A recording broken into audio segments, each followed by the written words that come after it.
Hi dear students, welcome to our channel Accountancy in Tamil. இன்னைக்கு வீடியோல 11th standard accountancy chapter 9 rectification of errors உடைய exercise sums பார்க்கலாம். Rectification of errors அப்படின்னா என்னன்னு உங்க எல்லாருக்குமே கண்டிப்பா தெரிஞ்சிருக்கும். இன்ட்ரோடக்ஷன் வீடியோ பார்த்துருந்தீங்கன்னா நான் வந்து சிம்பிளா சொல்றேன். ட்ரையல் பேலன்ஸ் நீங்க போடும்போது சஸ்பென்ஸ் அக்கவுண்ட் அப்படின்ற ஒரு விஷயம் பார்த்திருப்பீங்க. சஸ்பென்ஸ் அக்கவுண்ட் எதனால கிரியேட் ஆச்சு அப்படின்றத கண்டுபிடிச்சு ரெக்டிஃபை பண்றதுக்கு பேரு தான் rectification of errors. Okay, first sum பார்க்கலாம். State the accounts affected in each of the following errors. Goods purchased on credit from Saranya for 150 rupees was posted to the debit side of her account.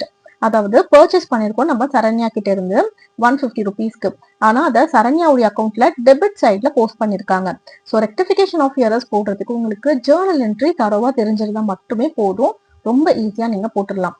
So first ஒரு some நீங்க போடுறதுக்கு முன்னாடி original entry என்ன வரும் Journal entry அப்படின்றத நீங்க பாத்துக்கணும். அதுல இருந்து தான் நீங்க இந்த சம்மே போட முடியும்.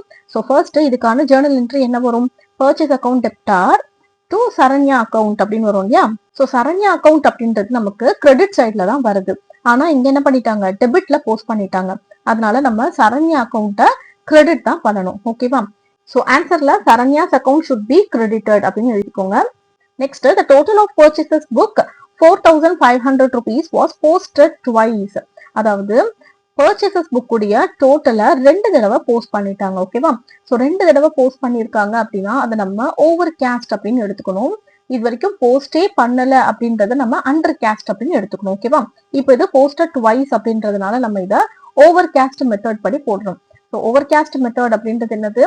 நம்ம ஆப்போசிட் என்ட்ரியா ஃபாலோ பண்ணணும். ஓகேவா? ஃபர்ஸ்ட் பர்ச்சேசஸ் புக் தான் ஓவர் கேஸ்ட் ஆயிருக்கு இல்லையா? ஸோ பர்ச்சேசஸ் புக் அப்படின்றது நமக்கு ஆக்சுவலா ஜேர்னல் என்ட்ரில எங்க வரும்? டெபிட் சைட்ல தான் வரும். உங்களுக்கு இங்கே இருக்கு பாருங்க எக்ஸாம்பிள். நமக்கு பர்ச்சேசஸ் அப்படின்றது டெபிட்ல தான் வரும். சோ இது வந்து நமக்கு ஓவர் கேஸ்ட் அப்படின்றதுனால நம்ம ஆப்போசிட் என்ட்ரி போடணும். இப்போ பர்ச்சேசஸ் டெபிட்ல இருக்கு அப்படின்னா நம்ம அதை கிரெடிட் பண்ணணும்.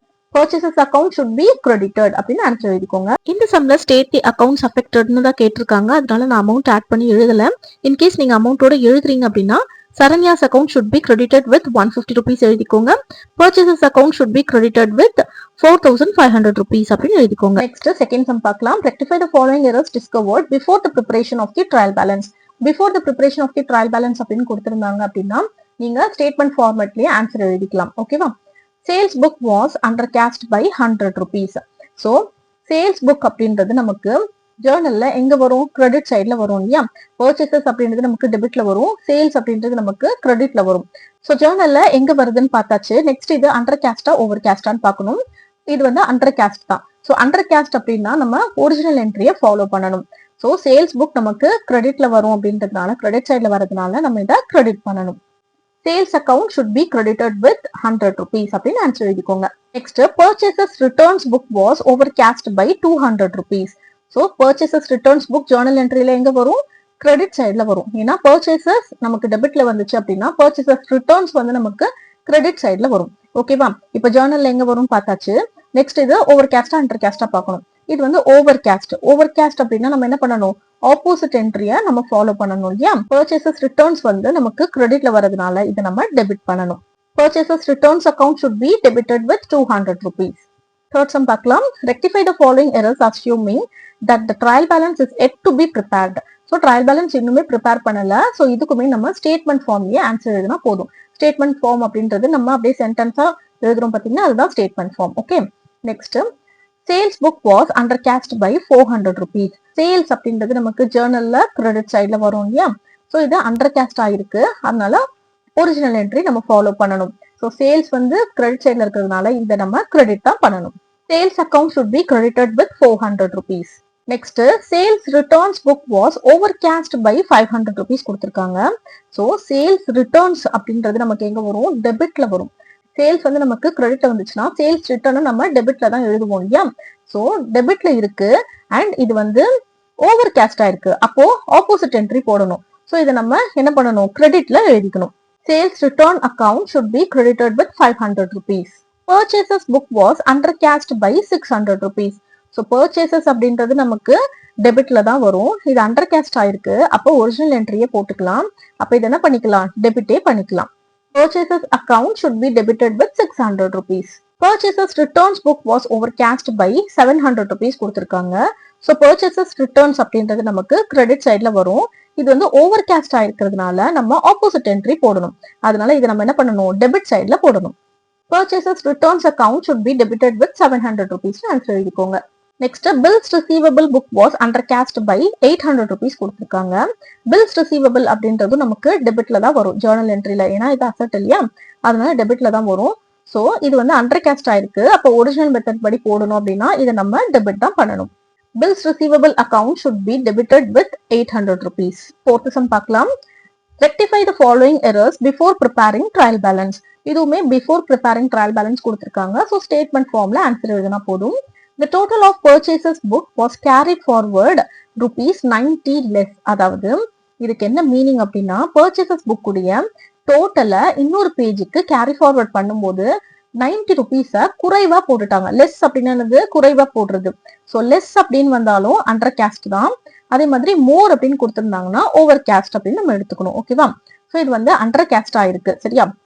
ஸோ பர்ச்சேசஸ் அப்படின்றது நமக்கு ஜேர்னல் என்ட்ரில டெபிட் சைட்ல வரும். ஸோ இது குறைவா இருக்கிறதுனால அண்டர் கேஸ்ட் அப்படின்றதுனால ஒரிஜினல் என்ட்ரி ஃபாலோ பண்ணணும். இதை நம்ம என்ன பண்ணலாம், டெபிட்லயே போட்டுக்கலாம். Purchases account should be debited with rupees 90 அப்படின்னு எழுதிக்கணும். The total of purchases book was carried forward rupees 180 more.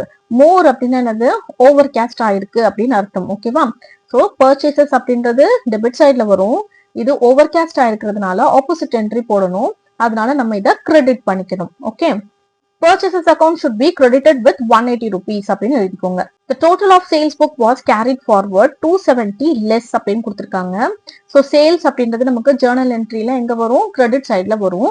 இது லெஸ் ஆயிருக்கு, அப்பனா இது அண்டர் கேஸ்ட் ஆயிருக்கு. ஸோ ஒரிஜினல் என்ட்ரியே நம்ம போடணும். ஸோ இதை வந்து நம்ம கிரெடிட் பண்ணிக்கலாம். Sales account should be credited with rupees 270 அப்படின்னு எழுதிக்கோங்க. The total of sales returns book was carried forward rupees 360 more. Sales returns அப்படின்றது நமக்கு ஜேர்னல் என்ட்ரில டெபிட் சைட்ல வரும் இல்லையா, இது வந்து மோர் அப்படின்னா ஓவர் கேஸ்ட் அப்படின்னு அர்த்தம். அப்ப ஆப்போசிட் என்ட்ரி போடணும். அப்ப இது நம்ம என்ன பண்ணலாம், கிரெடிட்ல போட்டுக்கலாம். ஓகேவா? கிரெடிட் தான் பண்ணணும். Sales returns account should be credited with rupees 360 அப்படின்னு எழுதிக்கோங்க. The total of purchases returns book was carried forward rupees 450 less அப்படின்னு கொடுத்திருக்காங்க. ஸோ purchases returns அப்படின்றது என்ன, நமக்கு கிரெடிட்ல வரும் ஜேர்னல் என்ட்ரில. ஓகேவா? உங்களுக்கு சப்போஸ் இந்த சேல்ஸ் ரிட்டர்ன், பர்ச்சேஸ் ரிட்டர்ன் டக்குன்னு கண்டுபிடிக்க முடியல அப்படின்னா நீங்க ஆக்சுவலா பர்ச்சேசஸ் எங்க வரும்னு பாருங்க. அதுக்கப்புறம் ஆப்போசிட் என்ட்ரி தான் இந்த பர்ச்சேசஸ் ரிட்டர்ன். ஓகேவா? ஆக்சுவலா நம்மளுக்கு பர்ச்சேசஸ் அப்படின்றது டெபிட் சைட்ல தான் வரும் இல்லையா, அப்ப பர்ச்சேசஸ் ரிட்டர்ன்ஸ் அப்படின்றது கிரெடிட்ல போடணும். சரியா? அதாவது ஒரிஜினல் என்ட்ரிக்கு நான் சொல்றேன். சரியா? அப்போ பர்ச்சேசஸ் ரிட்டர்ன்ஸ் அப்படின்றது நமக்கு கிரெடிட்ல வரும். இது வந்து லெஸ் அப்படின்றதுனால ஒரிஜினல் என்ட்ரியை நம்ம போடணும், அண்டர் கேஸ்ட். ஓகேவா? அப்போ இதை நம்ம என்ன பண்ணிக்கலாம், கிரெடிட் பண்ணிக்கலாம். Purchases returns account should be credited with rupees 450 அப்படின்னு எழுதிக்கோங்க. Next fifth sum, the following errors were located by the accountant before preparation of trial balance, rectify them அப்படின்னு கொடுத்திருக்காங்க. ஸோ ப்ரிப்பரேஷன் ஆஃப் ட்ரையல் பேலன்ஸ்க்கு முன்னாடியே இந்த errors வந்து locate ஆயிடுச்சு. So இதுக்குமே நம்ம ஸ்டேட்மெண்ட் ஃபார்ம்ல ஆன்சர் எழுதினா போதும். The total of the discount column of 1100 rupees on the debit side of the cash book was not yet posted. அதாவது டிஸ்கவுண்ட் காலம், டெபிட் சைட்ல இருக்கிற டிஸ்கவுண்ட் காலம் அப்படின்னா என்னது, டிஸ்கவுண்ட் அலவுட் காலம். நீங்க கேஷ் புக்ல பாத்திருப்பீங்க இல்லையா, ஸோ டிஸ்கவுண்ட் அலவுட் காலம்ல 1100 rupees போஸ்ட் பண்ணணும். அதை இன்னுமே போஸ்ட் பண்ணாம வச்சிருக்காங்க. ஸோ நாட் எட் போஸ்டட் அப்படின்னா என்னது, இன்னும் போஸ்ட் பண்ணலன்னு அர்த்தம். இன்னும் போஸ்ட் பண்ணல அப்படின்னா அதை நம்ம அண்டர் கேஸ்ட் அப்படின்னு எடுத்துக்கணும். ஓகேவா? எப்படி எடுத்துக்கணும், அண்டர் கேஸ்ட். இதுவே போஸ்டட் ட்வைஸ் அப்படின்னு கொடுத்திருந்தாங்கன்னா அதை நம்ம ஓவர் கேஸ்ட் அப்படின்னு எடுத்துக்கணும். ஓகேவா? இப்போ இது அண்டர் கேஸ்ட். ஸோ இது வந்து நமக்கு டெபிட் சைட்ல தான் வரும், டிஸ்கவுண்ட் அலவுட் காலம். ஸோ டெபிட் சைட்ல வரும் அப்படின்றதுனால ஒரிஜினல் என்ட்ரி போடணும், அண்டர் கேஸ்ட் தான். அப்போ இதை நம்ம டெபிட் பண்ணிக்கலாம். Discount allowed account should be debited with 1100 rupees போட்டுக்கோங்க. The total of the discount column on the credit side of the cash book was undercast by 500 rupees கொடுத்திருக்காங்க. So credit சைட்ல discount காலம் அப்படின்றது டிஸ்கவுண்ட் ரிசீவ்டு காலம். ஓகேவா? So discount receive காலம் credit சைட்ல உள்ளது. அண்ட் இது வந்து அண்டர் கேஸ்ட் ஆயிருக்கு. அண்டர் கேஸ்ட் அப்படின்னா ஒரிஜினல் என்ட்ரி தான் ஃபாலோ பண்ணணும் இல்லையா, ஸோ இதை நம்ம என்ன பண்ணிக்கலாம், கிரெடிட் பண்ணிக்கலாம். Discount received account should be credited with 500 rupees னு எழுதிக்கோங்க. Purchased goods from Anbu Chelvan on credit for rupees 700 was posted to the debit side of his account. அதாவது அன்பு செல்வன் கிட்ட இருந்து நம்ம கூட்ஸ் பர்ச்சேஸ் பண்ணிருக்கோம். அன்பு செல்வனுடைய அக்கௌண்ட்ல டெபிட் சைட்ல போஸ்ட் பண்ணிருக்காங்க 700 rupees. ஆக்சுவலா இதுக்கான ஒரிஜினல் என்ட்ரி என்ன வரும்னா, பர்ச்சேஸ் அக்கௌண்ட் டெப்டார் டு அன்பு செல்வன் அக்கௌண்ட் அப்படின்னு வரும் இல்லையா. சோ அன்பு செல்வன் அக்கௌண்ட் வந்து நமக்கு கிரெடிட்ல தான் வரணும். ஆனா இது என்ன பண்ணிட்டாங்க, டெபிட் சைட்ல போட்டுட்டாங்க. சரியா? அப்ப இது வந்து நம்ம என்ன பண்ணணும், கிரெடிட் பண்ணிக்கலாம். ஓகே, அந்த Selvan account should be credited with rupees 700 அப்படின்னு எழுதிக்கோங்க. Next, sale of goods to Ponmugil on credit for 78 rupees was posted to her account as 87 rupees. அதாவது பொன்முகில் அப்படின்றவங்களுக்கு நம்ம கிரெடிட் சேல் பண்ணியிருக்கோம். ஸோ பொன்முகிலோடைய அக்கௌண்ட்ல 78 அப்படின்னு போடணும். ஆனா அவங்க அக்கௌண்ட்ல 87 rupees அப்படின்னு போட்டுட்டாங்க. சரியா? அப்ப 87 அப்படின்னா அதிகமா போட்டிருக்காங்க அப்படின்னு அர்த்தம். அப்ப இது ஓவர் கேஸ்ட் ஆகிருக்கு. சரியா? இப்ப நமக்கு பொன்முகிலுடைய அக்கௌண்ட்ல தான் தவறு நடந்திருக்கு இல்லையா?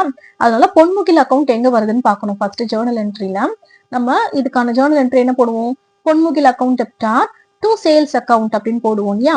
சோ பொன்முகில் அக்கௌண்ட் வந்து நமக்கு டெபிட்ல வருது ஜேர்னல்ல, அண்ட் இது ஓவர் கேஸ்ட் ஆயிருக்கு அப்படின்றதுனால நம்ம ஆப்போசிட் என்ட்ரி போடணும். அப்ப பொன்முகில் அக்கௌண்ட்டை நம்ம என்ன பண்ணணும், கிரெடிட் பண்ணணும். Okay, Ponmugil account should be credited with rupees 9.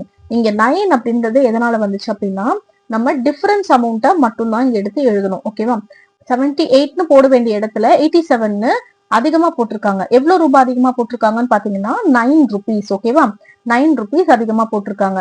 So இந்த 9 rupees தான் நீங்க எடுத்து எழுதணும். சரியா? Next, the total of sales returns book of 550 rupees was posted twice. posted twice அப்படின்னா என்ன சொல்லியிருக்கேன், ஓவர் கேஸ்ட். ஓகேவா? இங்க was not yet posted, post பண்ணவே இல்லை அப்படின்னா அண்டர் கேஸ்ட்னு எடுக்கணும்னு சொன்னேன் இல்லையா? posted twice அப்படின்னா ஓவர் கேஸ்ட்னு எடுத்துக்கணும். ஸோ சேல்ஸ் ரிட்டர்ன்ஸ் புக் நமக்கு ஜேர்னல்ல டெபிட் சைட்ல வரும் இல்லையா? ஸோ டெபிட் சைட்ல வர வேண்டியது ஓவர் கேஸ்ட் ஆகிருக்கு அப்படின்னா நம்ம ஆப்போசிட் என்ட்ரி போடணும். அப்ப இதை நம்ம கிரெடிட் சைட்ல போட்டுக்கணும். Okay, so sales returns book should be credited with rupees 550 அப்படின்னு எழுதிக்கோங்க. ஸோ இந்த சம் உங்க எல்லாருக்குமே கிளியரா புரிஞ்சிருக்கும்னு நினைக்கிறேன். இந்த சம்ல ஏதாவது டவுட்ஸ் இருந்துச்சு அப்படின்னா கண்டிப்பா கமெண்ட் செக்ஷன்ல கேளுங்க. அண்ட் அடுத்த வீடியோஸ் பாக்குறதுக்கு நம்ம சேனலை சப்ஸ்கிரைப் பண்ணிக்கோங்க. தேங்க்ஸ் ஃபார் வாட்சிங்.